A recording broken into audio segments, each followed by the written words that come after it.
ఈరోజు వాళ్ళు అధికారంలో లేకపోయినా still they are creating such belief that rowdyism will rule, criminality will rule. నేను మీకు ఇదే చెప్తున్నాను, ఈ గుండాలందరూ కూడా తొక్కి నార తీస్తాను, ఒక్కొక్కడికి చెప్తున్నాను.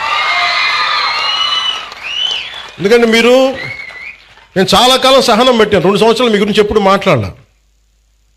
మీరు రౌడీలాగా అవాకులు చవాకులు పేలితే మీకు చెప్తున్నా, మీకు నేను చాలా శాంతంగా ఉన్నా, మంచిగా ఉన్నా. మిమ్మల్ని ఒక మాట మాట్లాడను. మీరు రోడ్ల మీదకి వచ్చి సగటు మనుషులను ఇబ్బందులు పెట్టినా, ఇలాంటి రౌడీ మూకలు ఎవడైనా సరే, ఈరోజు కాకినాడ ఈ టౌన్ హాల్ సాక్షిగా చెప్తున్నా, మాకు భవిష్యత్తులో ఇలాంటి పార్టీ ఒకటి ఉంటుంది. మాకు చిన్న వయసులో మేము పొడి చేసినా మమ్మల్ని రక్షించే మాకు ఒక వ్యక్తి ఉన్నాడు అని మీరు ఎవరన్నా అనుకుంటే, మిమ్మల్ని వాళ్ళు ఎవరూ రక్షించలేరు. కోర్టు కేసులు కానీ పోలీసుల చేతికి దొరికారా, we will make sure you will never ever again think that you would even to do such an act.